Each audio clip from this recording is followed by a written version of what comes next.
पहली खबर आपको विदेश से पहुंचाएंगे क्योंकि ईरान में देखिए इस्लामिक हुकूमत के खिलाफ विरोध बढ़ता ही जा रहा है। शहर शहर बवाल, भारी बवाल इस कदर कि इंटरनेट बंद करना पड़ा है और फिर भी ईरान की चीखें पूरी दुनिया सुन रही है। सड़कों पर इतने लोगों की बंदूकें हैं कि वो भी कम पड़ जा रही हैं और वो काबू से बाहर होती हुई नजर आ रही हैं। रिपोर्ट आप देखिए।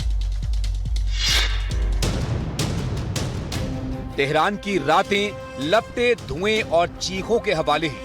जनता का आक्रोश अब बेकाबू हो चुका है। सत्ता के सबसे बड़े प्रतीकों में से एक अल रसूल मस्जिद धू-धू कर जल रही है। तेहरान की रातें लपटे धुएं और चीखों के हवाले हैं। ये तस्वीरें गवाह हैं कि ईरान में 1979 की क्रांति के बाद सबसे बड़ा जन आक्रोश फूट पड़ा है। रात का सन्नाटा नारों से गूंज रहा है। इंटरनेट का गला घोंट दिया गया है, लेकिन अंधेरे को चीरती हुई जो तस्वीरें सामने आ रही हैं, वो दहलाने वाली है। आर्थिक तंगी से शुरू होने वाला प्रदर्शन अब खमेनी के तख्ता पलट की मांग तक पहुंच गया है। हिंसक प्रदर्शनों में अब तक 65 लोगों की मौत हो चुकी है और 2300 से ज्यादा लोग सलाखों के पीछे हैं। वहीं अमेरिकी राष्ट्रपति ने एक वीडियो पोस्ट कर दावा किया है कि ईरान के सबसे पाक शहर मशहद पर प्रदर्शनकारियों का कब्जा हो चुका है।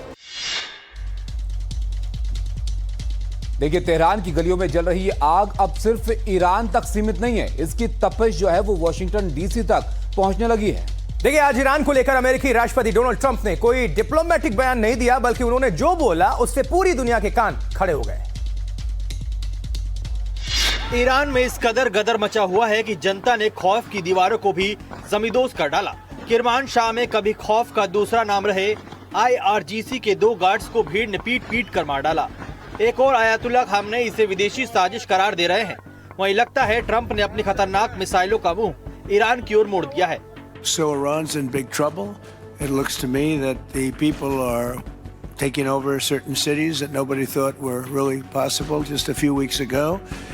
We're watching the situation very carefully. I've made the statement very strongly that if they start killing people like they have in the past, we will get involved. Donald Trump ने Khamenei को सीधी चेतावनी देते हुए कहा कि अगर प्रदर्शनकारियों को मारा गया तो अमेरिका सिर्फ तमाशा नहीं देखेगा।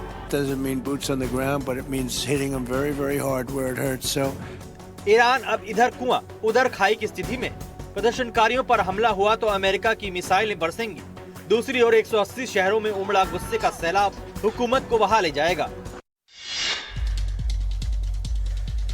तो देखिए, ईरान की सड़कों पर आज जो कुछ भी हुआ, पूरी दुनिया उसे देखकर दंग है। महिलाओं का विरोध ईरान की सत्ता के लिए सीधी चुनौती है। कई शहरों में तो हिजाब फूंके जा रहे हैं, तो दूसरी ओर महिलाएं भी बंदूक लेकर सामने खड़ी।